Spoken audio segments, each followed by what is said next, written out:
श्री राधा कृष्ण पादन सहगना ललिता श्री विशाखान्वितांश्च नमो विष्णुपादाय कृष्णप्रेष्ठाय भूतले श्रीमते भक्तिवेदांत स्वामिनिति नामिने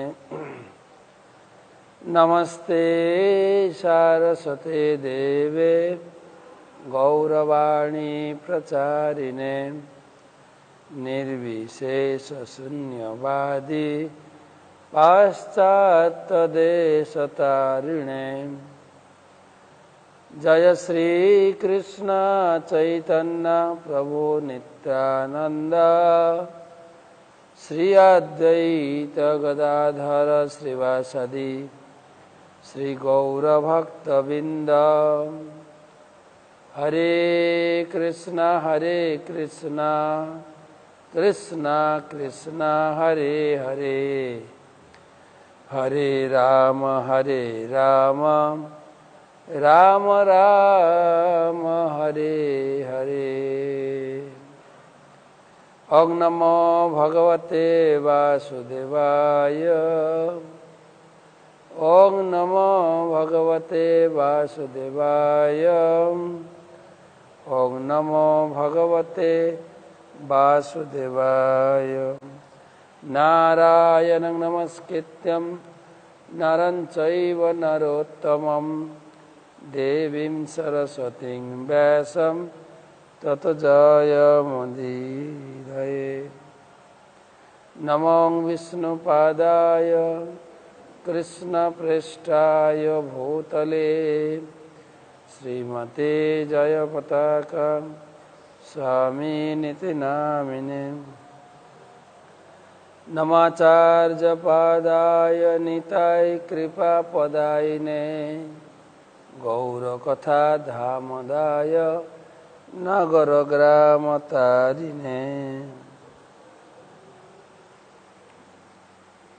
তো আজকে আমাদের দশম দিনের ক্লাস গীতা মাধুরী ক্লাসে সকল ভক্তবৃন্দ গীতা অনুরাগী প্রেমী ভক্তবৃন্দকে আমি প্রণাম জানাই এবং সুস্বাগতম জানাই।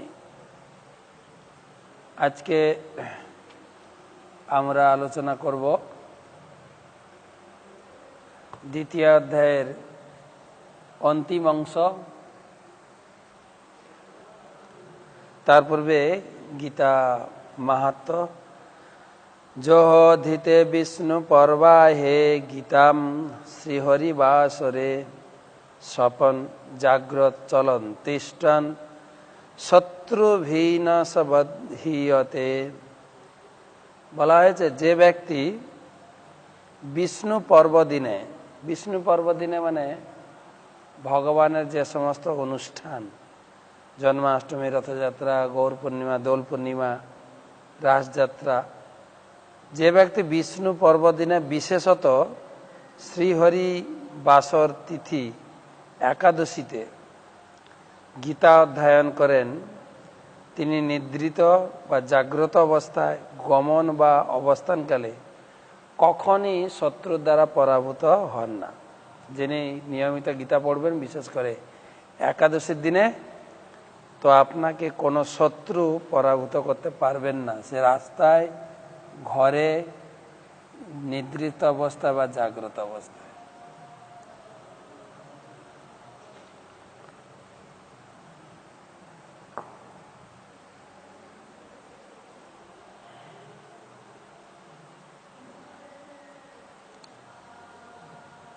তো আমরা দ্বিতীয় অধ্যায় পড়েছি। অর্জুন দীক্ষা গ্রহণ করার পরে ভগবান কৃষ্ণ আত্মজ্ঞান দিয়েছেন, আমি দেহ নই, আমাদের সকলের আসল পরিচয় হচ্ছে আত্মা। তারপরে ভগবান স্বধর্মের কথা বললেন, যেহেতু তোমার দেহটি ক্ষত্রিয় থেকে জন্ম হয়েছে তাই কর্তব্যবোধে তোমাকে যুদ্ধ করতে হবে। দ্বিতীয়ত আত্মা হচ্ছে পরমাত্মার অংশ। তো আত্মার নিজস্ব ধর্ম হচ্ছে ভগবানের সন্তুষ্টি বিধান করা, ভগবানের সেবায় যুক্ত হওয়া, আর সেটাকে বলে ভক্তিযোগ। তো অর্জুনকে ভগবান কৃষ্ণ ভক্তিযোগের কথা বলেছেন 38 শ্লোক থেকে 53 শ্লোক পর্যন্ত। ভক্তির মহিমা, অল্পমাত্র ভক্তি করলেও কিভাবে মহাবিপদ থেকে ভক্ত রক্ষা পায় এ সমস্ত বিস্তারিত আলোচনা হয়েছে। আর তুমি ভক্তিযোগের অনুশীলন করো। এই ভক্তিযোগের অনুশীলন হচ্ছে জাবান অর্থ উদপানে 46 নম্বর শ্লোকে, সর্বত সংপ্লুতদকে তাবান সর্বেষু বেদেষু ব্রাহ্মণস্য বিজানত। এক এক দেবদেবীকে প্রার্থনা করে যে বর লাভ করা যায়, কেবল পরম ব্রহ্ম ভগবান কৃষ্ণের উপাসনা করলে সব ফল লাভ করা যায়। তাই পরম ব্রহ্ম সেই ঈশ্বরের উপাসনা করো। তাছাড়া আমরা যত কিছু কাজ করি না কেন, সব বেদের ত্রিগুণের দ্বারা মিশ্রিত বা দূষিত। গতকালকে প্রশ্ন করেছিলেন এগরা থেকে, মেদিনীপুর এগরা থেকে কেদারনাথ সাউ মহাশয়, উনি প্রশ্ন করেছেন 3 গুণটা কি? বেদের 3 গুণ। 3 গুণ হচ্ছে সত্যগুণ, রজগুণ আর তমগুণ। সত্যগুণের ফলে লোকে সাত্ত্বিক ভাবাপন্ন হয়, শান্ত ধীর। রজগুণে ক্রোধী কর্মঠ। তমগুণ হচ্ছে অলস, আলস্য নিদ্রা। 3 গুণ দ্বারা এই জগৎটা মিশ্রিত। এবং বেদে যা কিছু পূজা পার্বণ বলা হয়েছে সব ত্রিগুণের দ্বারা দূষিত। তাই বেদের শিক্ষা বাদ দিয়ে শুদ্ধ ভক্তিযোগের অবলম্বন করো। আর এই ভক্তিযোগ অত্যন্ত সুন্দর। শোনার পরে এই ভক্তিযোগ করতে করতে করতে করতে তুমি 52 নম্বর শ্লোকে বলেছেন, এই যে তোমার মোহ সংসারের প্রতি, এটা তোমার কাছে অরণ্যের মতো মনে হবে। এই মোহরূপ অরণ্যকে তুমি অতিক্রম করে যাবে। তখন দেখতে পারবে সমস্ত জীব কিন্তু আমার অংশ, ভগবানের সঙ্গে যুক্ত। তাই তুমি সম্পূর্ণ আত্ম উপলব্ধি, গীতার জ্ঞান লাভ করে চিত্তকে স্থির করে তুমি ভক্তিযোগ অবলম্বন করো। তো অর্জুন প্রশ্ন করেছেন। আমি আগে বলেছি অর্জুনের সারা গীতাতে তিনি 16খানা প্রশ্ন করেছেন। তার এই প্রথম প্রশ্ন। এই প্রশ্ন আমরা প্রথম দিন থেকে আলোচনা করেছি। অর্জুনের ভূমিকা হচ্ছে আমাদের চিন্তাধারা বা আমাদের কথাকে, আমাদের চিন্তা ভাবনাকে ভগবান কৃষ্ণের কাছে ব্যক্ত করেছেন। ভক্তিযোগের কথা শুনে অর্জুন প্রশ্ন করলেন, ভক্তিযোগ করছে এমন এক ব্যক্তি লক্ষণ কি? তিনি কিভাবে কথা বলেন, তিনি কিভাবে অবস্থান করেন এবং তিনি কিভাবে বিচরণ করেন। আসুন আমরা পড়ি।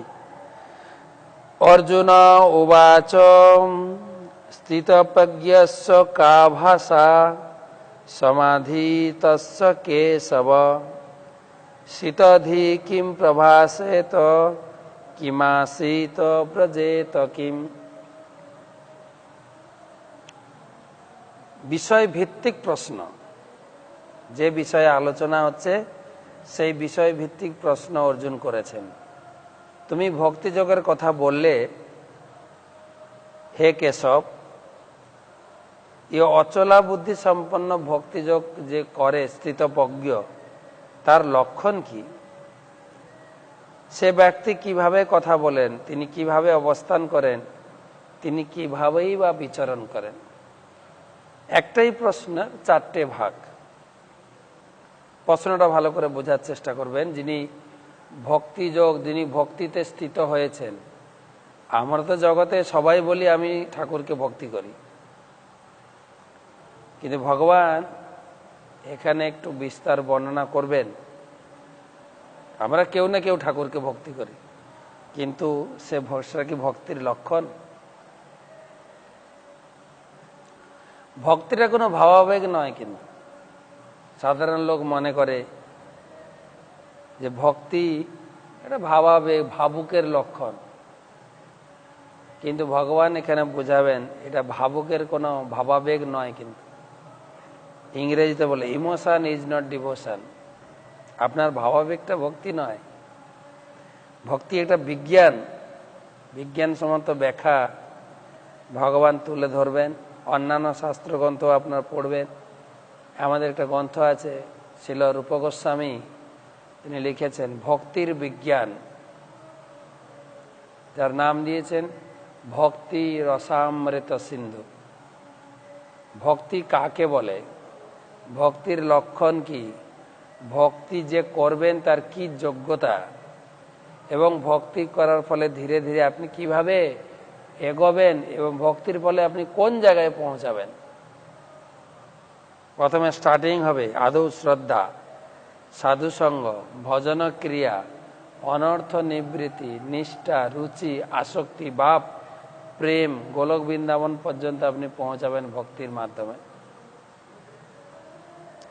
তাই অর্জুন প্রশ্ন করছেন, কোন ব্যক্তি যিনি ভক্তি করছেন তাকে কি দেখে চিনবো আমরা, তার লক্ষণ কি, তিনি কিভাবে কথা বলেন, তিনি কিভাবে অবস্থান করেন, তিনি কিভাবে বিচরণ করেন। তো ভগবান কৃষ্ণ এই একটাই প্রশ্ন, চারটে ভাগ, এই প্রশ্নের উত্তর দিয়ে এই অধ্যায়কে সমাপ্ত করবেন। প্রথম প্রশ্ন, লক্ষণ কি? লক্ষণ একটা শ্লোকে উত্তর দিয়েছেন 55 শ্লোকে। শ্রী ভগবানুবাচ প্রজাহতি যদা কামন সর্বান পার্থ মনোগতান আত্মন্যেবাত্মনা তুষ্ট স্থিতপ্রজ্ঞস্তদোচ্যতে। পরমেশ্বর ভগবান উত্তর দিলেন, তিনি বললেন, হে পার্থ, জীব যখন মানসিক জল্পনা কল্পনা থেকে উদ্ভূত সমস্ত মনোগত কাম পরিত্যাগ করে, তার মন যখন এভাবেই পবিত্র হয়ে আত্মাতেই পূর্ণ তৃপ্তি লাভ করে, তখনই তাকে স্থিতপ্রজ্ঞ বা ভক্ত, ভক্তিমান ভক্ত বলা হয়। এখানে ভগবান উত্তর দিয়েছেন যে ভক্ত ভক্তি করছেন তাকে বলে স্থিতপ্রজ্ঞ। তার লক্ষণ কি না, মনোগত কাম, জল্পনা কল্পনা থেকে মনোগত উদ্ভূত কাম পরিত্যাগ করে। তিনি সমস্ত প্রকারে কামনা বাসনা পরিত্যাগ করেছেন। আর দ্বিতীয়তে কি, তিনি মন গড়া কিছু কথা বলেন না, জল্পনা কল্পনা প্রসূত মন গড়া। আমাদের বাজারে অনেক সাধুর কাছে অনেক ধরনের মন গড়া কথা শোনা যায়।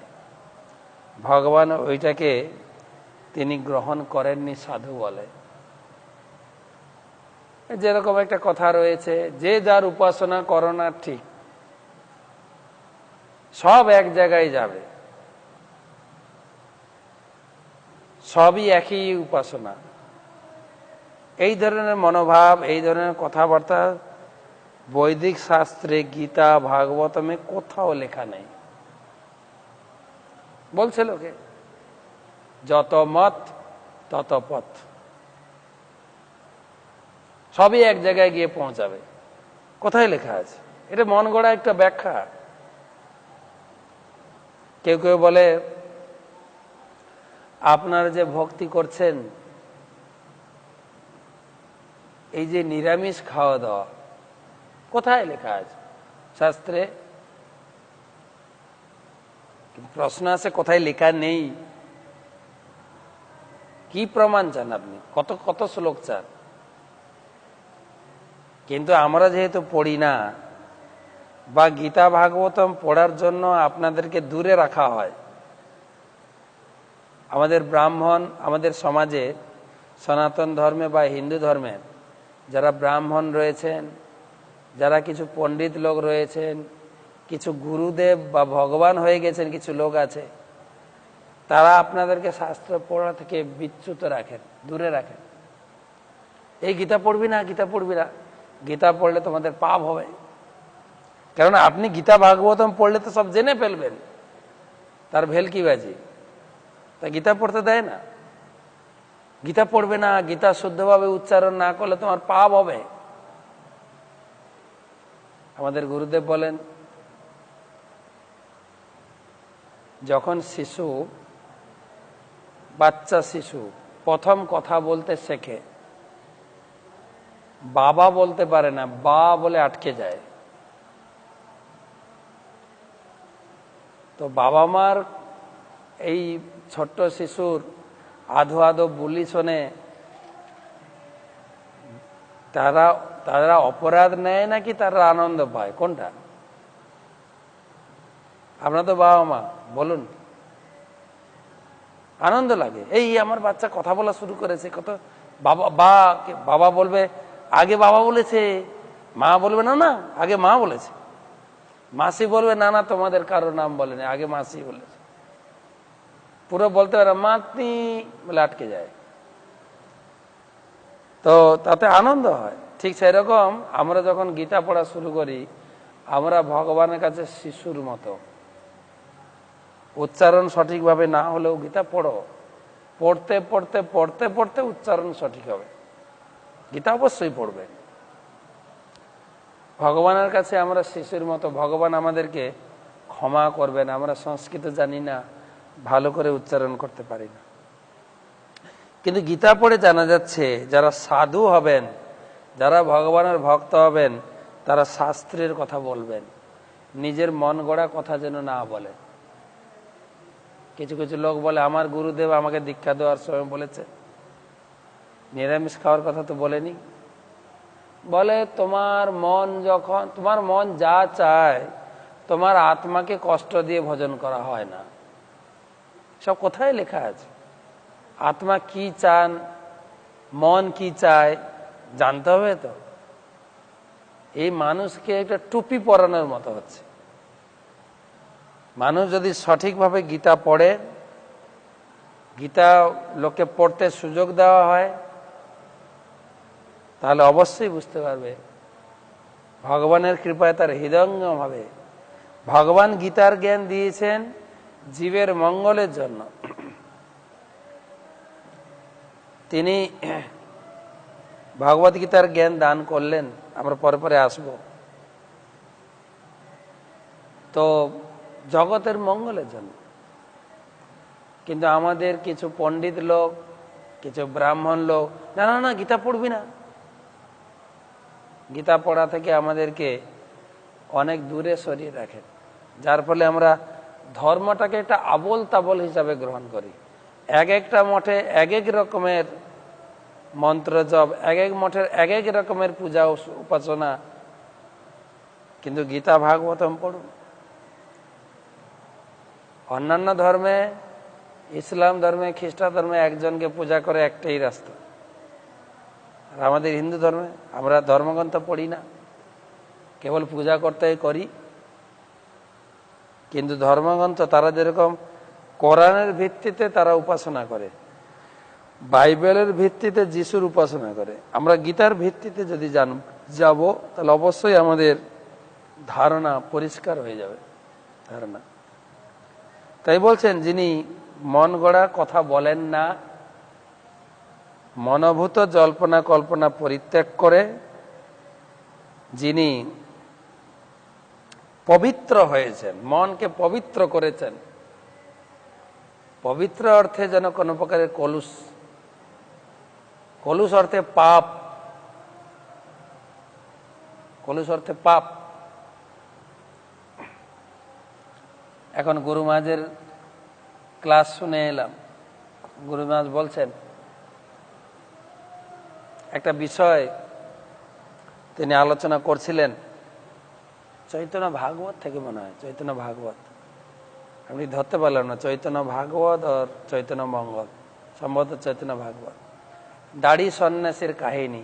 নিত্যানন্দ প্রভু এবং চৈতন্য মহাপ্রভু তিনারা ভ্রমণ করতে করতে করতে করতে একটা আশ্রম দেখেছে।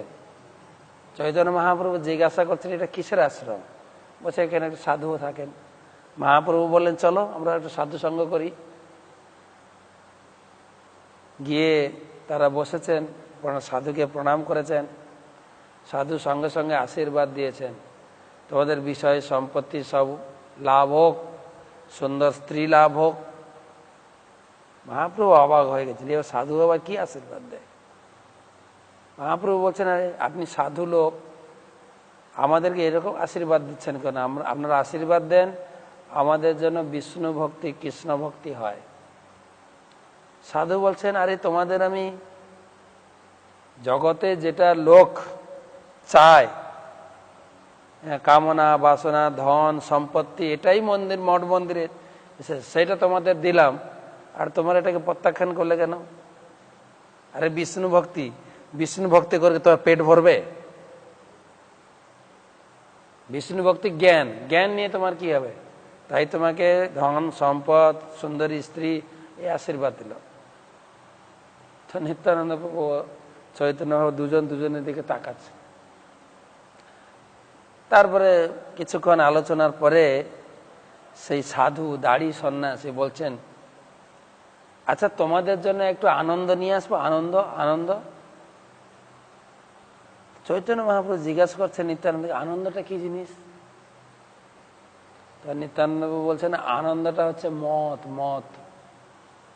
আর মহাপ্রভু কানে হাত দিয়ে বলছে শ্রী বিষ্ণু শ্রী বিষ্ণু শ্রী বিষ্ণু বলে দৌড়ে ওখান থেকে দুজন বেরিয়ে গিয়ে গঙ্গায় ঝাঁপ দিয়েছেন। সাঁতার কাটতে কাটতে নদী, গঙ্গা নদী পেরিয়ে অদ্বৈত আচার্য প্রভুর বাড়িতে উপস্থিত হয়েছে। এই হচ্ছে আমাদের সাধুদের ব্যবহার।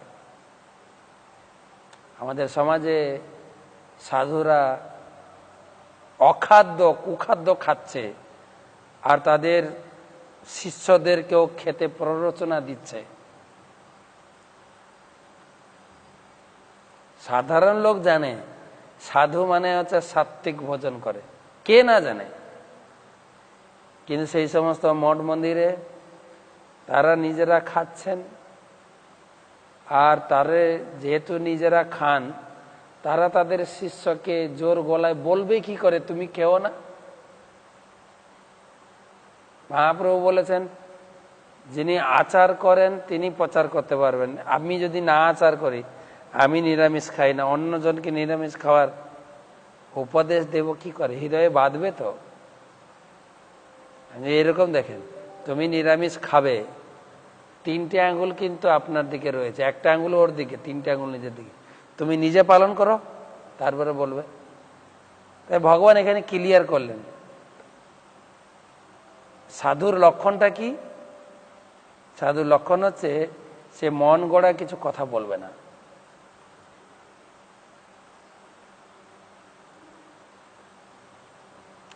এরপরে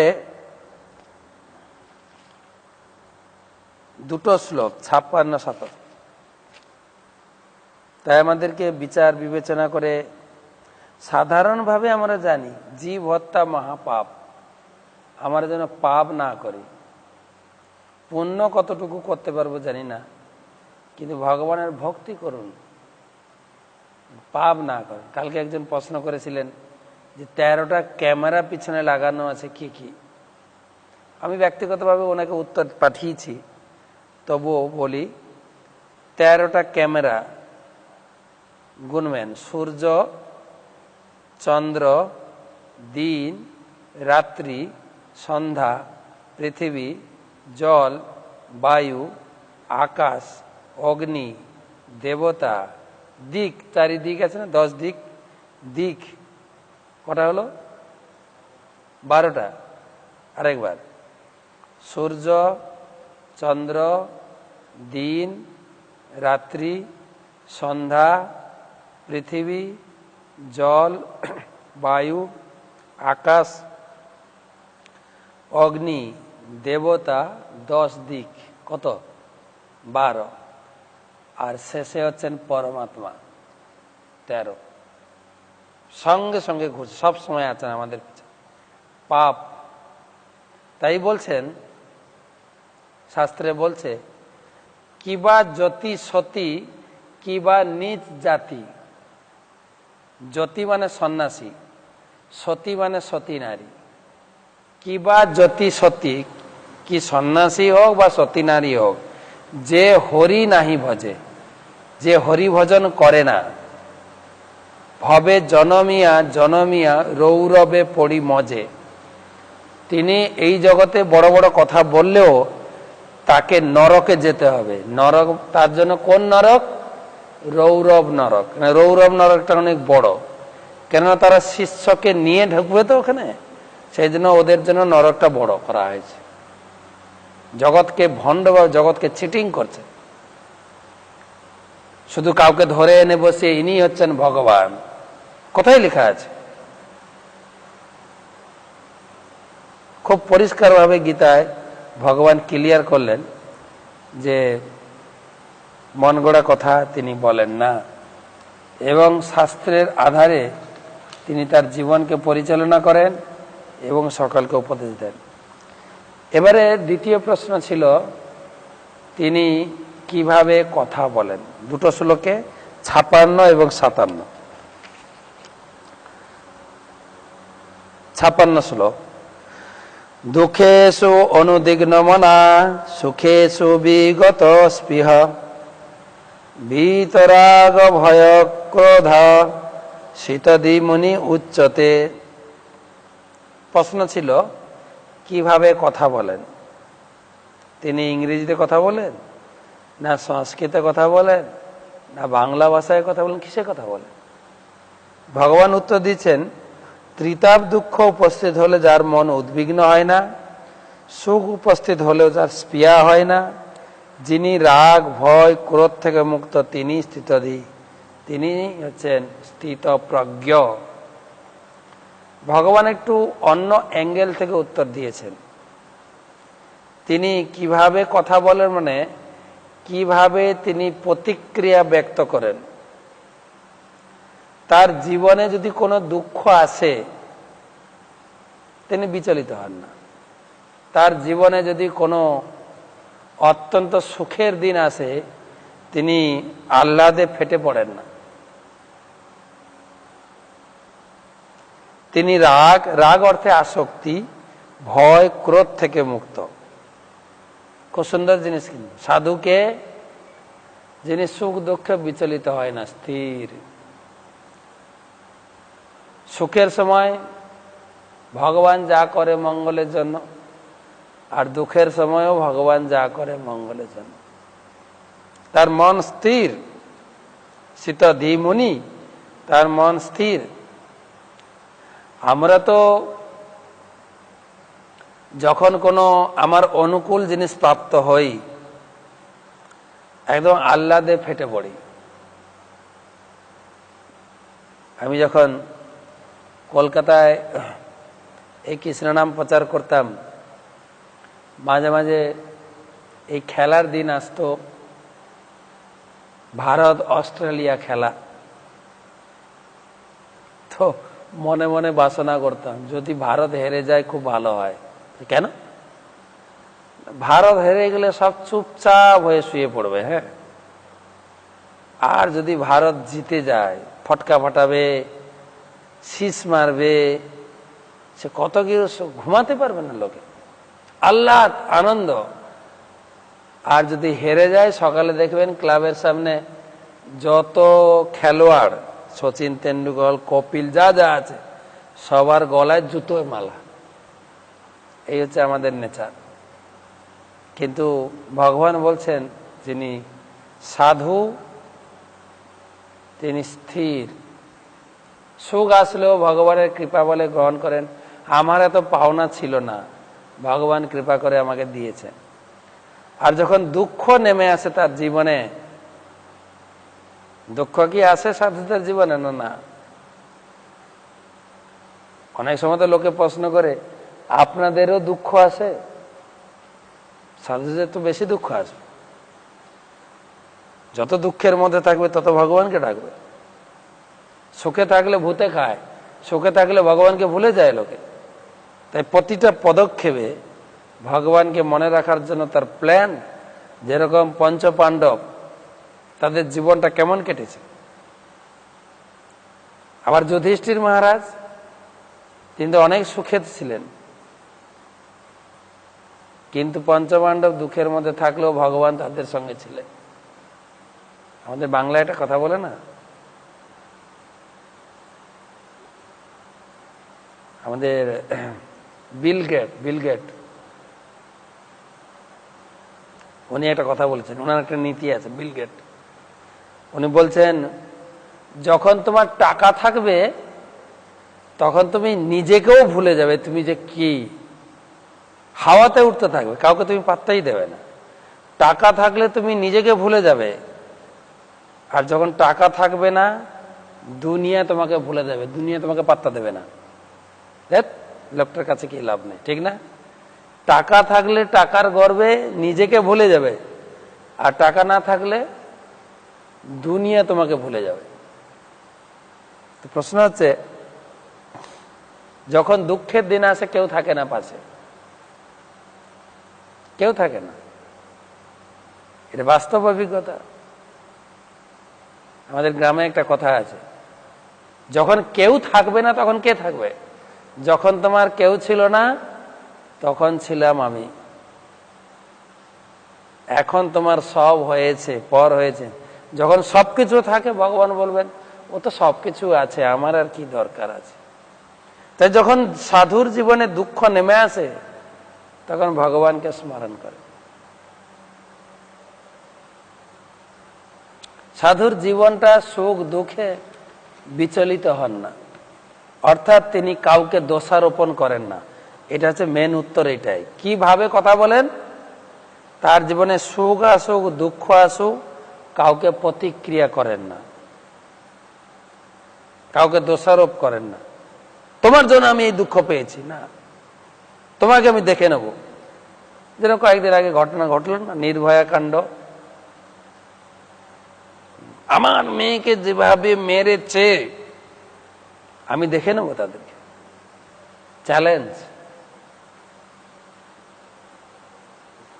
ঠিক আছে, এক পক্ষে যারা দোষ করেছে তাদের শাস্তি হওয়া উচিত, কিন্তু সাধুর জীবনটা অন্যরকম।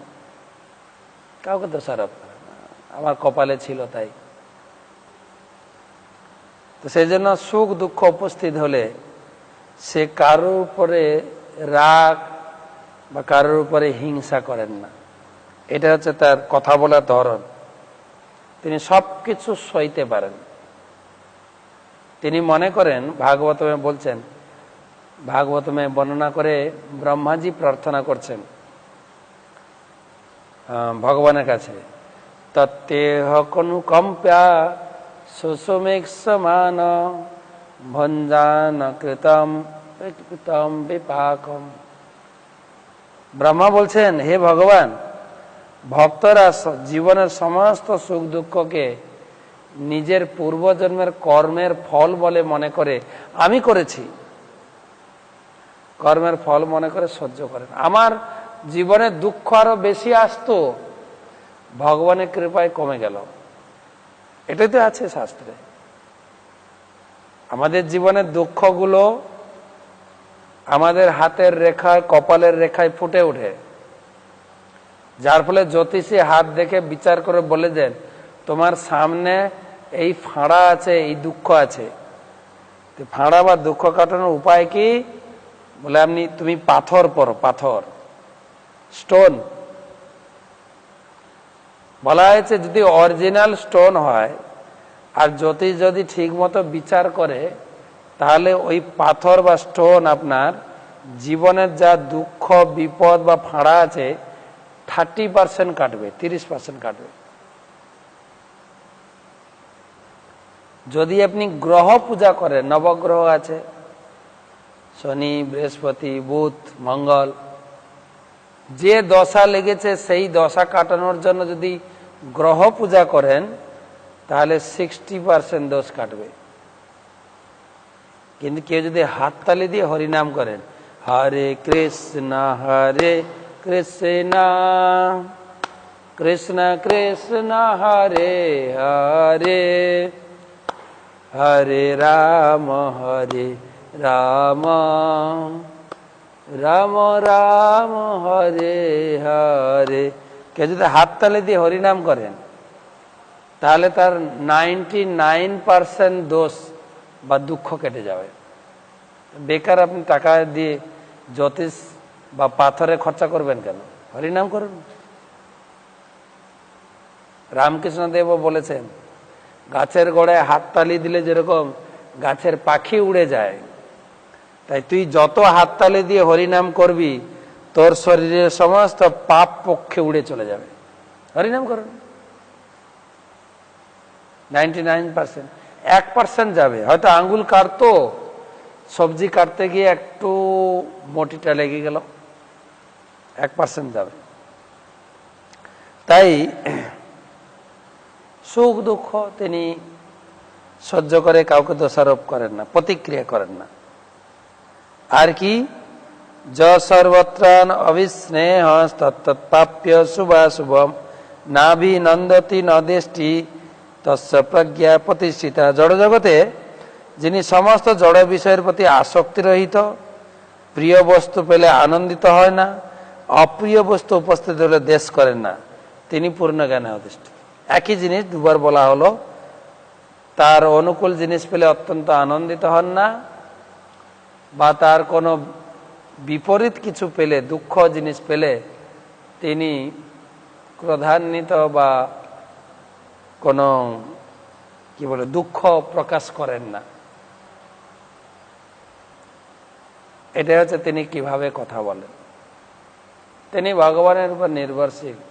আমাদের বাংলায় একটা কথা আছে, ভগবান যা করেন মঙ্গলের জন্য। এক রাজা ছিল, সে ভগবানের ভক্ত ছিল, কিন্তু মন্ত্রী একটু ভগবানের বেশি ভক্ত ছিল। সে প্রতি কথায় সুখের খবর হোক দুঃখের খবর হোক, ভগবান যা করে মঙ্গলের জন্য। আপনার সুখের সময় কেউ যদি বলে ভগবান যা করেন মঙ্গলের জন্য, রেজাল্ট ভালো হয়েছে, ব্যবসা ভালো হয়েছে, ভালো চাকরি পেয়েছেন, ভগবান যা করেন মঙ্গলের জন্য, শুনতে ভালো লাগবে। কিন্তু যদি কোনো ক্ষতি হয়, ব্যবসায় লস খেয়ে গেছেন, এই করোনা ভাইরাসে চাকরি চলে গেছে, ব্যবসা ডগে উঠেছে, এই সময় যদি কেউ আপনাকে বলে চিন্তা করবেন না বাবু, ভগবান যা করেছেন মঙ্গলের জন্য, আপনি মেনে নিতে পারবেন তো?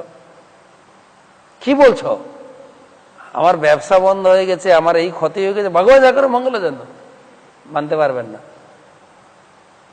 কিন্তু সাধুরা, তার মন্ত্রী ছিল ভগবানের এতটাই ভক্ত, সবসময় একই কথা ইউজ করতেন, ভগবান যা করে মঙ্গলের জন্য। রাজা যখন রাজ্য জয় করে ফিরতেন, ভগবান যা করে মঙ্গলের জন্য, রাজার খুব ভালো লাগতো। যখন পরাজয় হয়ে ফিরতেন তখনও বলতো ভগবান যা করে মঙ্গলের। রাজার সঙ্গে সবসময় থাকতেন, কিন্তু রাজা কখনো কখনো রেগে যেতেন, মেনে নিতে পারতেন না। একবার হয়েছে কি, একসঙ্গে থাকেন, যুদ্ধ করতে গিয়ে একটা আঙ্গুল কেটে গেছে, আর সে দুঃখ শেয়ার করছেন মন্ত্রীর সঙ্গে। মন্ত্রী বলছেন, রাজামশাই কিছু চিন্তা করবেন না, সবই ভগবানের ইচ্ছা, ভগবানের ইচ্ছা ছাড়া কিছু হয় না, তো এটা যা হয়েছে মঙ্গলের জন্য। বলছে, অনেক সহ্য করেছি আপনাকে, ভগবান যা করে মঙ্গলের জন্য। কি ভেবেছেন কি আপনি? তার মানে আপনার ভিতরে বাসনা রয়েছে, আপনি রাজা হতে চাইছেন, তাই না?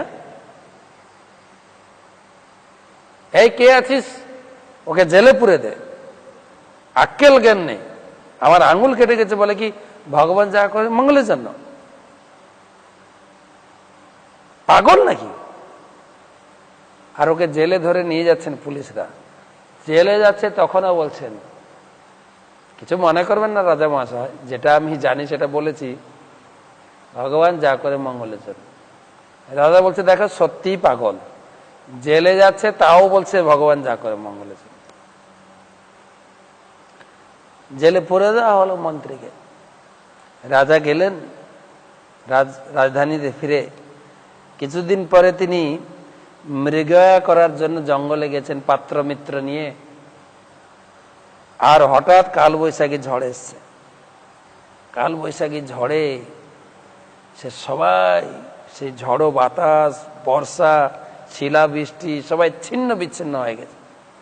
রাজা একা হয়ে গেছেন আর দৌড়াতে জঙ্গলের গভীরে প্রবেশ করে গেছে। আর জঙ্গলে ছিল ডাকাত, যারা মায়ের কাছে, কালী মার কাছে পুজো দিয়ে, নরবলি দিয়ে রাত্রে ডাকাতি করতে যেত। কালী পূজা তো ডাকাতরাই করে। আমাদের কলকাতায় নাম আছে কিন্তু, ফাটাকেষ্টর কালী পূজা, ফাটাকেষ্ট ডাকাত। তো ধরেছে রাজাকে, তারা খুব খুশি। আজকে মায়ের ভালো ভোগ হবে। কি ভোগ? রাজবলি, রাজবলি হবে। তাকে স্নান করানো হয়েছে, নতুন কাপড় পরানো হয়েছে, এবার যুপকাষ্ট দেওয়া হচ্ছে, কাটা হবে। খড়গ তুলেছেন। তখন হেড পূজারী বলছেন, একটু চেক করে নাও শরীরে কোনো খুঁত আছে কিনা। পুরো শরীর চেক করতে দেখে একটা আঙ্গুল নেই। যখন জানানো হলো এর একটা আঙ্গুল নেই, হেড পূজারী খুব ক্ষিপ্ত হয়ে গেছেন। আরে অঙ্গহানি, অঙ্গহানি তো কোনো দেবতার ভোগে লাগে না। এ দুর্ভাগা, অভাগা, মায়ের ভোগে লাগলো না, লাথি দিয়ে ছুঁড়ে ফেলে, যা দুর্ভাগা কোথাকার এখান থেকে।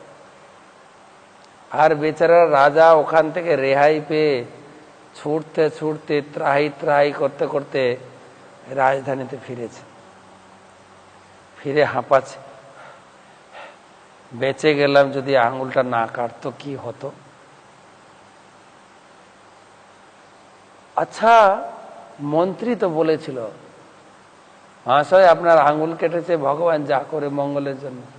সত্যিই তো, যদি আজকে আমার আঙুলটা না কাটতো, আজকে আমার মৃত্যু ছিল নির্ঘাত। এই কাজ করো, মন্ত্রীকে জেল থেকে ছাড়িয়ে নিয়ে আসো। মন্ত্রীর কাছে ক্ষমা চাইছেন, ক্ষমা করবেন মহামন্ত্রী, আমার ধৃষ্টতা। আপনি সেদিন বলেছিলেন ভগবান যা করে মঙ্গলের জন্য, সেদিন আমি বুঝতে পারিনি। আজকে আমি হাড়ে হাড়ে টের পেয়েছি। সমস্ত ঘটনা বিস্তারভাবে বলার পরে বলছেন, যদি আমার আঙ্গুলটা না কাটতো, আজকে আমার গলা গর্দান কাটা যেত। মন্ত্রী বলছেন, ভগবান সকলের মঙ্গল করেন। ভগবান যার জন্য যতটুকু করেন ততটাই মঙ্গল। ভগবানের ইচ্ছা ছাড়া গাছের একটা পাতা নড়ে না। সেই জন্য আমি বলেছি, আমি উপলব্ধি করি সব ভগবানেরই বিধান, ভগবানের প্ল্যান। রাজা বলছেন, হ্যাঁ মন্ত্রী মশাই, আমার এটা উপলব্ধি হয়েছে। মানুষ একটা পরিস্থিতির মধ্যে না হলে ভগবানকে ডাকে না, ভগবানকে মানে না। রাজার মনে একটা প্রশ্ন হলো, মন্ত্রী মশাই আমি বুঝলাম আমার মঙ্গল হয়েছে, কিন্তু আপনাকে জেলে পুরে দিলাম, তাতে আপনার কি মঙ্গল হলো? আপনার কি মঙ্গল হয়েছে বলুন? মন্ত্রী হচ্ছে ভগবানের ভক্ত, সব পরিস্থিতিতে শান্ত। জেলেও ছিল শান্ত, জেলের বাইরে শান্ত। তিনি বলছেন তার মন শান্ত, তিনি কাউকে দোষারোপ দেন। দেখুন রাজামশাই, আপনি আমাকে এতটাই স্নেহ করেন, আপনার কাছে থেকে আমার জীবন ধন্য। আমি আপনাকে ছেড়ে থাকতে পারি না, আপনিও আমাকে ছাড়া চলেন না। তো যদি আমরা জঙ্গলে যেতাম, যেদিন আপনি গিয়েছিলেন শিকারে, আমাকে ছাড়া তো যেতেন না, আমিও সঙ্গে যেতাম। সবাই হারিয়ে গেলেও আমি কিন্তু হারাতাম না, আপনার সঙ্গে থাকতাম। আর সেই ডাকাতদের হাতে ধরা খেতাম দুজন। যখন আপনাকে ছেড়ে দিল, তারপরে কাকে কাটতো? আমাকেই কাটতো। তো ভগবান তো আপনাকে দিয়ে আমাকে আগে জেলে ভরে রেখে দিচ্ছে, জেলে দিয়ে গেছেন, যার ফলে আমিও বেঁচে গেলাম, আপনিও বেঁচে গেলেন। তো ভগবানের প্ল্যান। তাই সর্বাবস্থায় ভগবান যা করে মঙ্গল। এটা আমাদের প্রত্যেক পরিস্থিতিতে স্বীকার করতেই হয়, প্রত্যেক পরিস্থিতি। তাই যিনি ভক্ত, যিনি সাধক, সাধু, সব পরিস্থিতিকে ভগবানের কৃপা মনে করে, কাউকে দোষারোপ না করে, কোনো দুঃখের প্রতিক্রিয়া না করে তিনি সহ্য করেন। দুটো প্রশ্নের উত্তর হলো। আমাদের প্রশ্ন এসছে, যিনি প্রথম প্রশ্ন ছিল তার লক্ষণ কি, তিনি মন গড়া কিছু বলেন না। আর দ্বিতীয় প্রশ্ন ছিল তিনি কিভাবে কথা বলেন। শাস্ত্রে আছে একটা ব্যক্তি যতক্ষণ না মুখ খোলে তাকে চেনা যায় না, কিন্তু মুখ খুললে ব্যক্তিকে চেনা যায় তিনি কিভাবে কথা বলছেন। একজন ব্যক্তির শালীনতা, একজন ব্যক্তির যে ভাষা জ্ঞান, সেইখান থেকে মানুষের পরিচয় পাওয়া যায়, মানুষের পরিচয়। তাই ভাষাই মানুষকে পরিচয়ে তুলে দেয়। ভাষা, কে কিভাবে কথা বলছেন। স্বাভাবিক পরিস্থিতিতে তো মানুষ ঠিক থাকে, ভালোভাবে মেশে, ভালোভাবে কথা বলে, এই মহারাজ, এই প্রভু, কত সুন্দর আচরণ, কত অমীয় ব্যবহার, সব ঠিক থাকে। কিন্তু পরিস্থিতি মানুষকে পরিচয় করায়। পরিস্থিতি। একবার রাজা কৃষ্ণচন্দ্র, আমাদের এই কৃষ্ণনগরে, তার ছিল এক ভাঁড়, গোপাল। তো গোপালকে জিজ্ঞাসা করছেন যে আমার রাজ্যে একটা লোক আছে, ও খুব এক্সপার্ট, সব ভাষায় কথা বলে। কখনো ইংরেজি বলে তো একদম ফ্লুয়েন্ট ইংরেজি, কখনো বাংলা, কখনো হিন্দি, কখনো পরিষ্কার উড়িয়া। আচ্ছা, তুমি যদি বলে দিতে পারো নির্ণয় করে লোকটা অরিজিনালি কোন ভাষার, তাহলে তোমাকে আমি একটা মোহর উপহার দেব। গোপাল বলছে আগে তো দেন, তারপরে কাজ। তো গোপাল তখন গেছেন, লোকটাকে জানতে হবে অরিজিনাল কোন ভাষা। তো একদিন রাজার বাড়িতে উৎসব চলছে, সবাই ব্যস্ত, আর এই লোকটাও খুব ব্যস্ত। কিচেনে বিভিন্ন জিনিস বাজার থেকে নিয়ে এসে সাপ্লাই দিচ্ছেন, এখান থেকে নিয়ে এসে খুব দৌড়াদৌড়ি করে। আর এই গোপাল লক্ষ্য করেছে লোকটা কোন রাস্তা দিয়ে বেশি দৌড়াচ্ছে। তো একটু দেওয়ালের পাশে, একদম দেওয়ালের সেন্টে দাঁড়িয়ে গেছেন গোপাল। যখনই লোকটা দৌড়ে দৌড়ে আসছেন, ও একটু বেরিয়ে গেছে, লোকটা ধাক্কা খেয়ে পড়ে গেছে। আর যেই ধাক্কা খেয়ে পড়েছে বলছে সরা দেখুন। তখন গোপাল বলছে মহারাজ, এ অরিজিনালি উড়িয়া। কেননা মানুষ বিপদে পড়লে মুখ থেকে অরিজিনাল ব্যবহারটা বের হয়। স্বাভাবিক স্থিতিতে লোককে চেনা যায় না। জিজ্ঞেস করুন উড়িয়ে কিনা, ধরা গেছে। লোক যখন রেগে যায় তখন কি রিয়াকশন করে। স্বাভাবিক তো সুন্দর কথা বলছে, সুন্দর চলছে। যখন বাড়ির কোনো খারাপ পরিস্থিতি, কোনো অফিসের খারাপ, সেই সময় সে কিভাবে প্রতিক্রিয়া করছে, তখনই তার পরিচয় পাওয়া যায়। তাই ভগবান বললেন সাধু হবেন তিনি সমস্ত পরিস্থিতিতে, দুঃখ হোক, সুখ হোক, পরিস্থিতি অনুকূল হোক, পরিস্থিতি প্রতিকূল হোক, সব পরিস্থিতিতে তিনি শান্ত থাকবেন, কোনো প্রতিক্রিয়া করবেন না। সবকিছু ভগবানের বিধান জেনে, ভগবানের পরে মন স্থির রেখে সবকিছু তিনি সহ্য করে নিজেকে মানিয়ে নিয়ে ভজনে স্থির থাকবেন। তো এই পর্যন্ত থাক। আপনারা দুটো প্রশ্নের উত্তর শুনলেন। বাকি দুটো প্রশ্ন, তিনি কিভাবে অবস্থান করেন আর কিভাবে তিনি বিচরণ করেন, আমরা কালকে আলোচনা করব।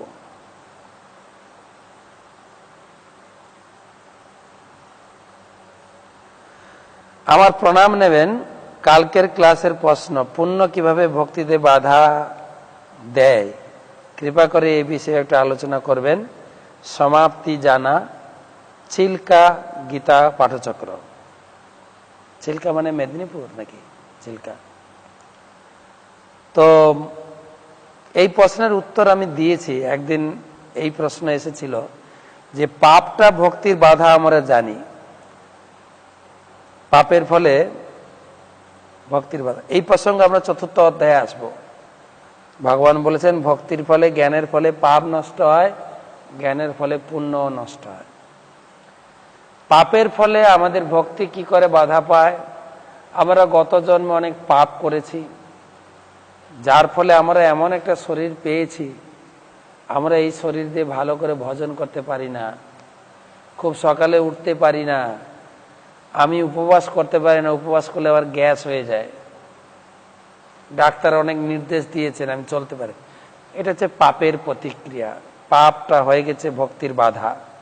পুণ্যটাও সেরকম।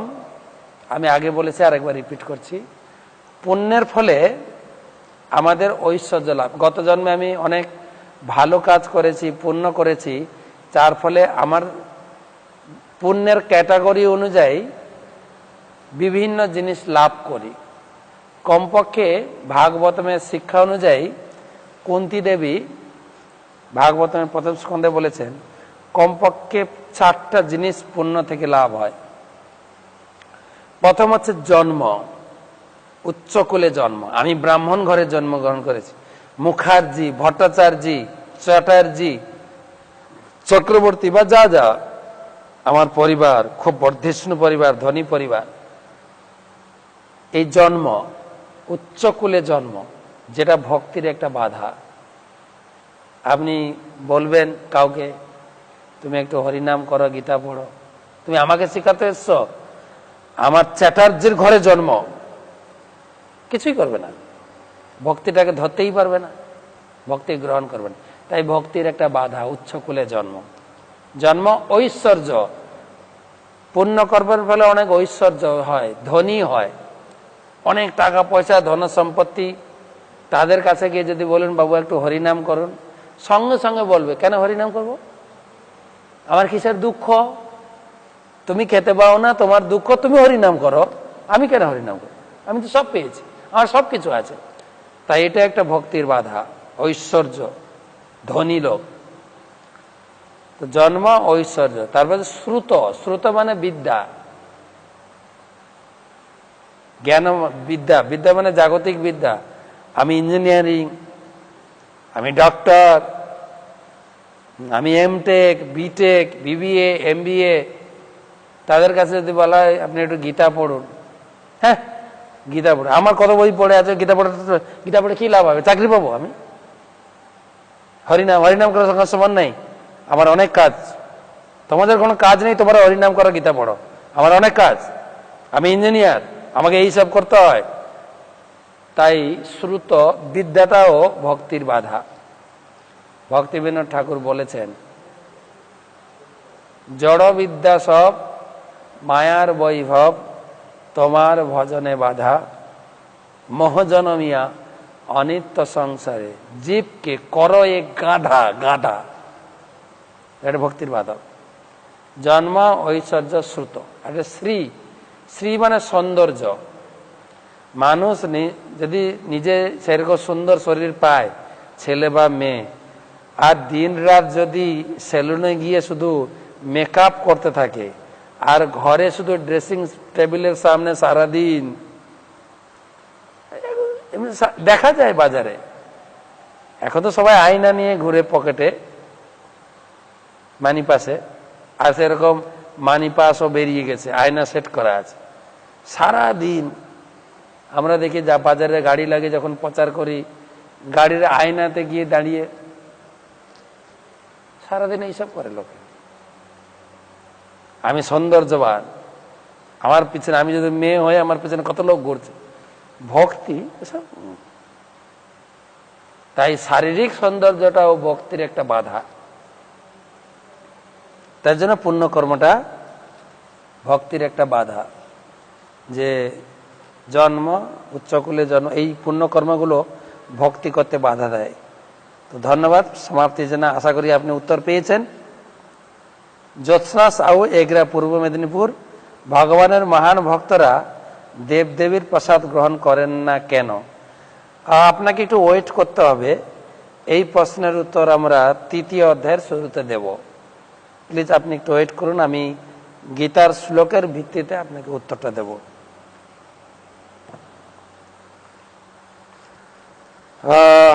প্রিয়া বিশ্বাস, খুলনা, বাংলাদেশ, তিনি প্রশ্ন করেছেন, মহারাজ আপনার চরণে আমার প্রণাম। মহারাজ, একজন ভক্ত সে প্রসাদ পান, 16 মালা জপ করেন, মাঝে মাঝে মঙ্গল আরতি করেন, কিন্তু খুব বেশি ঘুমায় আর একটু অলসও, তাহলে তিনি কোন গুণে আছেন? আচ্ছা, সেটা একটা কথা, কোন গুণে আছি? হ্যাঁ, পূজাও করে, ঘুমায়ও। এর উত্তরও আসবে 4th অধ্যায়ে। তবে একটু বলে রাখি, ভগবান এই 3 গুণ দিয়েছেন। 3 গুণ দিয়েছেন ভগবান, সত্য, রজ এবং তমগুণ। সত্যগুণ হচ্ছে সাত্ত্বিক ভাবাপন্ন, রজগুণ হচ্ছে রাজসিক ভাবাপন্ন, আর তামসিক হচ্ছে আলস্য নিদ্রা। 2 অধ্যায়ে ভগবান বর্ণনা করেছেন। 4th অধ্যায় কিঞ্চিত আছে, বেশি বর্ণনা আছে। একটা পুরো অধ্যায় 14 অধ্যায় গুণত্রয় বিভাগ যোগ আপনাকে পড়তে বলবো, আর বর্ণনা করবেন 17 অধ্যায়। 4th অধ্যায়ে ভগবান বলছেন 3 গুণ আমি সৃষ্টি করেছি, কিন্তু আমি 3 গুণের মধ্যে নই। আর যিনি ভক্ত আমার ভজনা করবেন নিষ্ঠা ভরে, তিনিও 3 গুণ থেকে মুক্তি পাবেন। তবে এ কত বড় ভক্ত আমি জানি না। ভগবানের প্রসাদ পাচ্ছে, 16 মালা জপ করছে, আরতি করে, ঘুমায়, এইরকম বিচার করে একে বলা যাবে না এ কোন গুণে আছে। কেননা আমরা যখন নতুন ভক্তের ট্রেনিং করেছিলাম, আমাদের ট্রেনিং দেওয়া হয়েছিল সবকিছু সেবা। সকালে ঘুম থেকে উঠে মঙ্গল আরতি সেবা, জপ সেবা, তারপরে দর্শনার্থী সেবা, প্রসাদ সেবা, তারপরে কিছু ঝাড়ু, বাথরুম পরিষ্কার করা, বারান্দা পরিষ্কার করা সেবা, ওটাও সেবা। দুপুরে প্রসাদ সেবা, বিকালে গ্রন্থ অধ্যয়ন সেবা, তারপরে সন্ধ্যা আরতি করে রাত্রে আমরা কৃষ্ণ বই পড়ে রাত্রে যখন শুতে যেতাম সেটাকে বলতো বিশ্রাম সেবা, ওটাও সেবা। তো উনি ঘুমান, এটাও বিশ্রাম সেবা। কেন উনি ঘুমান, ঘুমানোর ফলে কিছুক্ষণ রেস্ট নেওয়ার পরে উঠে ফ্রেশ হয়ে ভগবানের সেবা করতে পারেন। তবে গীতার 6ষ্ঠ অধ্যায়ে ভগবান বলেছেন যে যুক্ত আহার বিহারস্য যুক্ত চেষ্টস্য কর্মসু, 6ষ্ঠ অধ্যায় 17 নম্বর শ্লোক, যুক্ত স্বপ্না ববোধস্য যোগা ভবতে দুঃখদা। প্রত্যেক লোকের বা প্রত্যেক ভক্তের আহার, বিহার, ঘুম, জাগরণ একটা লিমিট থাকবে। প্রভুপাদ দিয়েছেন 6 ঘন্টা থেকে 7 ঘন্টা ঘুমাও। তার বেশি ঘুমাচ্ছে কিনা সেটা আপনি লেখেননি। 6-7 ঘন্টা ঘুমাবেন। যদি রাত্রে 6 ঘন্টা ঘুমাবেন, দিনে 1 ঘন্টা ঘুমাবে। আবার ঘুমানোর পরিপাটি দেওয়া হয়েছে, কিন্তু আমাদের আচার্যগণের বিচার অনুযায়ী বা আপনারা মেডিকেল সায়েন্স, তারা বলছে শারীরিক যে পরিশ্রম সারাদিন আমরা করি, সন্ধ্যার সময় আপনি ঘুমাতে পারেন। আপনি যদি 9টায় ঘুমান, 12টায় উঠেন, ক ঘন্টা ঘুম হলো? 3 ঘন্টা ঘুম। 6 ঘন্টা ঘুমের সমান। কেন ওই সময় শরীরের ঘুমের প্রয়োজন, ডিপ ঘুম হবে। এবারে যদি 12টায় ঘুমিয়ে 3টায় উঠেন, ক ঘন্টা? 3 ঘন্টা। 3 ঘন্টা ঘুমের সমান। এবারে 3টায় ঘুমিয়ে যদি 6টায় উঠেন, ওটাও 3 ঘন্টা, 1.5 ঘন্টা ঘুমের সমান। এটা আয়ুর্বেদিক শাস্ত্রে বলছে। তাই শারীরিক এক একটা লোকের এক রকম শারীরিক ঢাঁচ, সবার সমান ঘুম নয়। তবে এভারেজ প্রভুপাদ দিয়েছেন 6 থেকে 7 ঘন্টা ঘুম। আবার যদি বয়স্ক লোক হয়, কম ঘুমায়। যারা কায়িক পরিশ্রম করে তারা একটু বেশি ঘুমাবে, শিশুরা একটু ঘুমায়। সেজন্য কোন গুণের আপনি বিচার করবেন, আমি কাছে থাকলে থার্মোমিটার নিয়ে মেপে বলে দেব ওটা কোন গুণের। কিন্তু যেহেতু আপনার কথার ভিত্তিতে পুরো আমি ক্লিয়ার নই, আপনি বিচার করবেন কোন গুণের। ধন্যবাদ। দেবশ্রী দেবী দাসী, কল্যাণগঞ্জ, দিনাজপুর। সুখে দুঃখে ভক্তদের কি করণীয়, মনকে কিভাবে নিয়ন্ত্রণ করবো, আমি পুরোই বর্ণনা করেছি। সুখে দুঃখে ভগবানকে ডাকবেন। যেরকম অর্জুন প্রথম অধ্যায়ের নাম বিষাদ যোগ। বিষাদ মানে দুঃখ, যোগ মানে যুক্ত। যখনই দুঃখে পড়বেন, যখনই জীবনে দুঃখ আসবে, তখন বেশি বুকে হাত চাপড়ে চাপড়ে হাউ হাউ করে কেঁদে লাভ নেই। আপনি দরজাটা বন্ধ করে দিয়ে ঠাকুর মন্দিরে দাঁড়িয়ে ভগবানের সামনের দিকে তাকিয়ে ঝরঝর করে কাঁদতে থাকবেন, হে প্রভু। যেরকম রবীন্দ্রনাথ ঠাকুর বলেছেন, দুঃখ যদি দাও প্রভু, সহিবারে শক্তি দাও। হে প্রভু, যে পরিস্থিতির মধ্যে আমি চলছি, আপনি আমাকে কৃপা করুন যেন আমি বিচলিত না হই। আমার কপালে যা দুঃখ আছে আসুক, আমি যেন বিচলিত না হই। আমি যেন ভক্তিটা ঠিক মতো ধরে রাখতে পারি। আমার বাড়ির পরিবারের সকলকে যেন ঠিক আমি গুছিয়ে আমি এই দুঃখটা কাটাতে পারি। এটা দুঃখের সময়, কেন দুঃখ আমার আসবে। আর সুখও তাই। সুখের সময় আপনি নিজেকে বাহাদুরি না করে জানো আমি করলাম, এটা না করে, হে ভগবান, আপনার কৃপা আমি পেয়েছি। তবে ভক্তের মনে রাখতে হবে, প্রহ্লাদ মহারাজ বলেছেন, সুখ যেরকম অনায়াসে আসে না, দুঃখ যেরকম আসে, আমরা কেউ দুঃখ চাই না, দুঃখ আসে, সুখটাও এমনি আসবে, আপনাকে প্রয়াস করতে হবে না। প্রভুপাদ উদাহরণ দিয়েছেন সাইকেলের স্পোক, যখন একটা স্পোক নিচে থাকে, ঘুরতে ঘুরতে ওই স্পোকটা উপরে যাবে, উপরের স্পোকটা নিচে আসবে। সুখও আসবে, দুঃখও আসবে। এই জগতে আমরা যে বেঁচে আছি, এটা হচ্ছে দুঃখ মিশ্রিত সুখ, পুরো সুখ না। দেখবেন আপনারা কোথাও খেতে গেছেন, বলি না আমরা ভালো মন্দ খেয়ে এলাম, ভালো মন্দ দেখে এলাম, ভালো মন্দ শুনে এলাম। কেউ বলে না ভালো ভালো খেয়ে এলাম, ভালো মন্দ সবকিছুর মধ্যে আছে দুঃখ মিশ্রিত সুখ। তাই আপনার প্রতি আমার এই অনুরোধ, দুঃখে ভগবানের সামনে কাঁদবেন, ভগবানের কাছে গিয়ে বলবেন, তাহলে আপনার দুঃখটা নিবৃত্তি হবে। এক রাজা ছিল, রাজা, উনি একটা নিয়ম করেছিলেন, প্রতি পূর্ণিমাতে ঘোষণা দিয়েছিলেন তার রাজ্যে। যেরকম এখন করোনার চাপে আমাদের মন্ত্রীরা ঘোষণা দিচ্ছে না, তোমার ইলেকট্রিক বিল, ফি, চাল ডাল সব দেওয়া হবে। রাজা সেরকম, করোনা ছিল কিনা জানি না, উনি ঘোষণা দিয়েছিলেন, প্রত্যেক পূর্ণিমাতে আমি প্রজাদেরকে দান করব, যার যা দরকার আমি ছাদের উপরে উঠে গিয়ে তাদের প্রয়োজনীয় জিনিস ফেলবো, চাল ডাল তরি তরকারি যা যা প্রয়োজনীয় দ্রব্য, বস্ত্র, টাকা পয়সা। তো প্রতিটা লোক আসতো, যার যা দরকার সেটা নিয়ে চলে যেত। কয়েকটা পূর্ণিমা গেছে, একদিন রাজা মন্ত্রীর সঙ্গে পরামর্শ করছেন, আরে আমি এত দিচ্ছি, কোন লোক কোন প্রজা একবার উপরে তাকা হলো না যে কোথা থেকে জিনিসগুলো আসছে। একবার তো কমপক্ষে ধন্যবাদ দিতে পারে, রাজা মশাই ধন্যবাদ আপনাকে এত কিছু জিনিস দেওয়ার জন্য, কে একবার উপরে তাকায়ও না।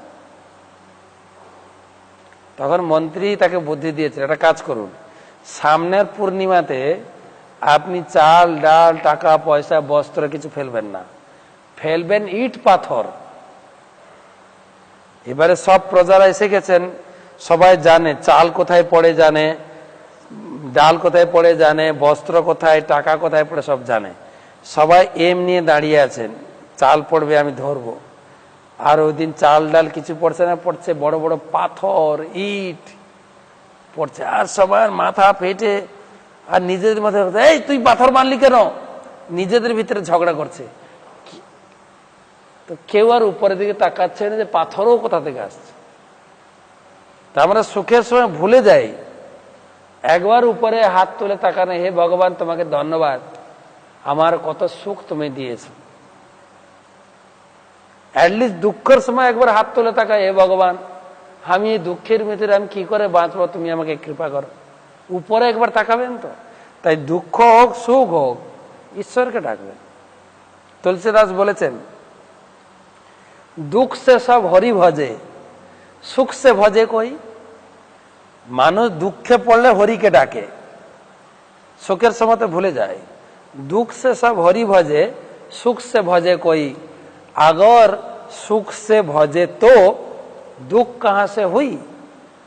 যদি দুঃখের সময় মানে হরি ভজন করে, সুখের সময়ও যদি হরি ভজন করে, তার জন্য কোনোদিন দুঃখ আসবে না। পঞ্চপাণ্ডবদের দুঃখ অনুভবই হতো না। আমরা মনে করছি পঞ্চপাণ্ডবরা কত দুঃখের মধ্যে আছেন। যুধিষ্ঠির মহারাজকে দেখুন না, কোনদিন হাওয়াও করে কান্না করেছেন, কৃষ্ণ তোমার আমি এত বড় ভক্ত, এত দুঃখ কেন? না তো, না। কুন্তী বলেছেন, কুন্তী তো প্রার্থনা করেছেন, কৃষ্ণ তোমার কাছে আমি এতদিন কোনো কিছু চাইনি, আজকে একটা জিনিস চাইবো, কিন্তু দেবে তুমি? বলে, পিসিমা তুমি বলো কি চাও? বিপদদা সন্তু সশস্ত্র জগৎগুরু। হে জগৎগুরু কৃষ্ণ, তুমি আমার জীবনটা বিপদে ভরে দাও। বলছে, পিসিমা তুমি কি চাইছো? বলছে, হ্যাঁ, বিপদ চাইছি। কেন না, বিপদে তোমাকে ডাকতে পারবো, তোমাকে মনে পড়ে বিপদের সময়, আর তোমাকে মনে পড়ে, তোমাকে ডাকি, তুমি চলে আসো, তোমাকে দেখলে আমার সব বিপদ ভুলে যায়, আনন্দে ভরে ওঠে আমার জীবনটা, আমাকে বিপদ দাও। ভক্ত প্রস্তুত থাকবে। বিপদ বিপদ কার হয়নি বলুন? প্রভুপাদের জীবনে বিপদ ছিল না? মহাপ্রভুর জীবনে বিপদ ছিল না? মহাপ্রভুর বাড়িতে দুঃখ ছিল না? রামচন্দ্রের বাড়িতে দুঃখ ছিল না? নাকি প্রভুপাদের বাড়িতে দুঃখ ছিল না? বলুন। ভক্ত সেভাবে মানিয়ে চলবেন। ধন্যবাদ দেবর্ষী দেবী দাসী।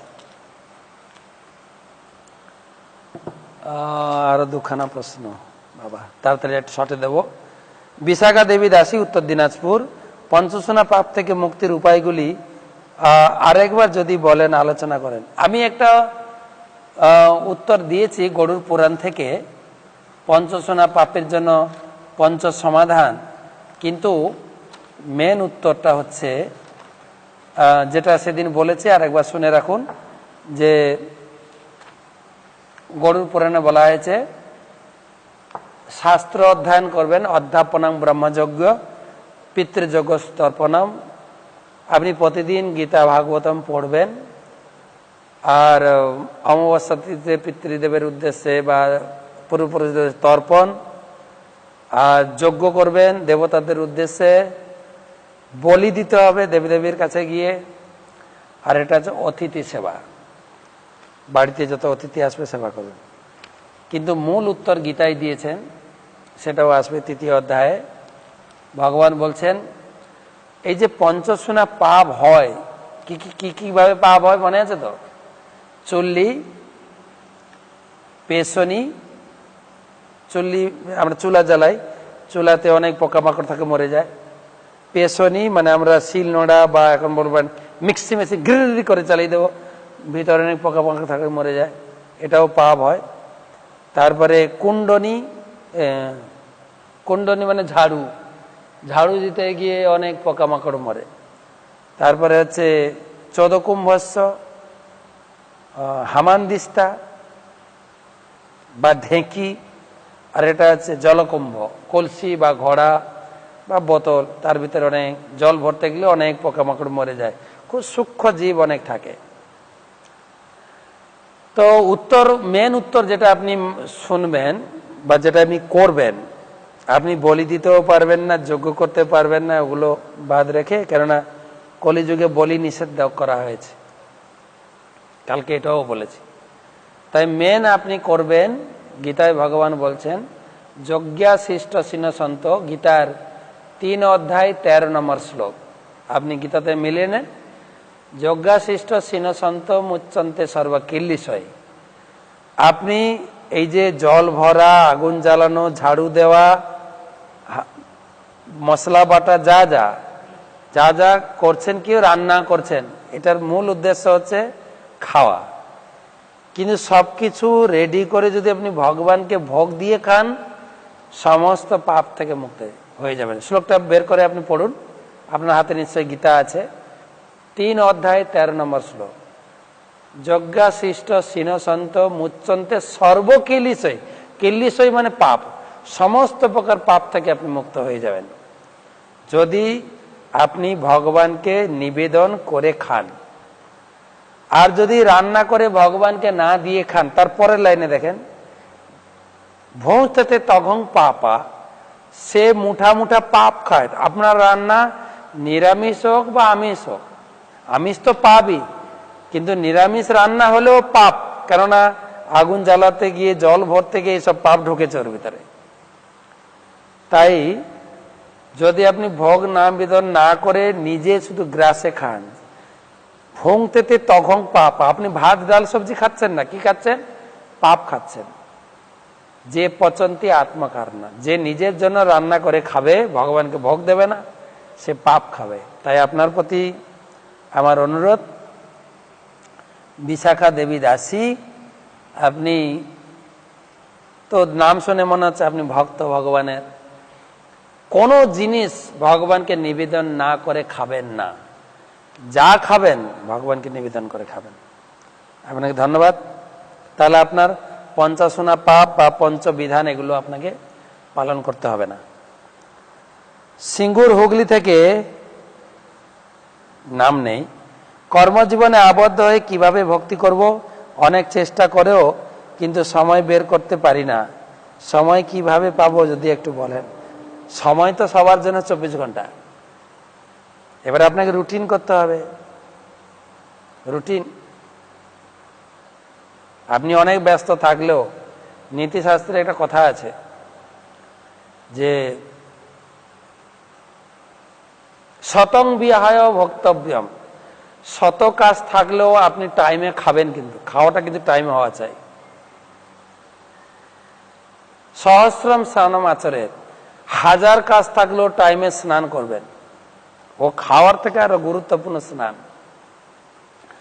লক্ষ্য বিহায় দাতব্যম, লক্ষ্য দায়িত্ব থাকলেও আপনাকে মন্দিরে দান পাঠাতে হবে। বলবেন আমার এই বছর মেয়ের বিয়ে, ছেলে মেয়ের পড়াশোনার জন্য এত টাকা লাগবে, বলছে লক্ষ্য দায়িত্ব, লক্ষ্য দায়িত্ব থাকলেও মন্দিরের যে সেবার জন্য টাকা দেন, ওই টাকা আপনাকে পাঠাতেই হবে। লক্ষ্য দায়িত্ব থাকলেও, সব দায়িত্ব বাদ দিয়ে মন্দিরে টাকা দিতে হবে। প্রথমটা হচ্ছে শত কাজ থাকলেও টাইমে খাবেন, 1000 কাজ থাকলেও টাইমে স্নান করবেন, লক্ষ্য দায়িত্ব থাকলেও আপনি মন্দিরের সেবা পাঠাবেন। আর কোটিং তথা হরিস্মরেত, কোটি দায়িত্ব থাকলেও, কোটি কাজ থাকলেও হরিভজন আপনি ছাড়তে পারবেন না। হরিণ কোটিং তথা হরিস্মরেত, হরিভজনের জন্য আপনার টাইম আপনাকে রাখতেই হবে। ভগবান আপনাকে 24 ঘন্টা দিয়েছে, তার ভিতর থেকে 1 ঘন্টা 45 কি 2 ঘন্টা আপনাকে জপের জন্য রাখতে হবে, ফিক্সড। আপনি করতে করতে আপনি টাইম বের করবেন, এবং যা করছেন সেই ফাঁকে সবকিছু ভগবানকে নিবেদন করবেন। আরো বিস্তারিত আমরা ধীরে ধীরে আলোচনা করব। আপনি গীতা মাধুরী ক্লাসে থাকুন, আপনি ধীরে ধীরে শুনবেন। রসিক গোবর্ধন দাস, ঢাকা, বাংলাদেশ থেকে লাস্ট প্রশ্ন, ভগবান শ্রীকৃষ্ণের কাছে আমাদের কি প্রার্থনা করা উচিত, সুখে থাকা না দুঃখে থাকা? ভালোই তো।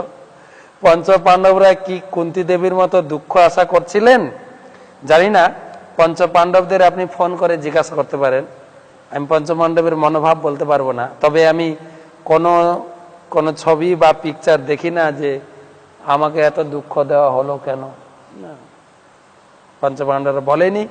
তবে কুন্তী দেবীর প্রার্থনা, এটা আমরা দেখেছি, বইতে লেখা আছে। আপনি কি প্রার্থনা করবেন? প্রার্থনা করবেন এটাই, সুখে দুঃখে যেন আমি অবিচলিত থাকে, ভগবানের সেবা করতে পারে, ভক্তিটা যেন আমি না ছাড়ি। বিবেকানন্দের একটা কথা বলতেন যে সবকিছুর জন্য না, হরির জন্য সবকিছু ত্যাগ করা যায়, সবকিছুর জন্য হরিকে ত্যাগ করা যায় না। তাই যে কোনো পরিস্থিতি আসুক, আপনি শুধু ভগবানকে প্রার্থনা করবেন, হে প্রভু, আমি যেন সহ্য করে অবিচল ভক্তিতে টিকে থাকতে পারি। আমি সুখ প্রার্থনা করলেও সুখ পাবো না, দুঃখ প্রার্থনা করলেও দুঃখ পাবো না। আমার কপালে যা আছে প্রহ্লাদ মহারাজ বলেছেন তা আসবেই। তাই সুখ দুঃখ প্রার্থনা না করে আপনি একটাই প্রার্থনা করবেন। ভক্তিবিনোদ ঠাকুর বলেছেন, নাম বিনা কিছু আর নাহি কো আর 14 ভুবন মাঝে, আমি যেন ভালো করে প্রভুর নাম করতে পারি।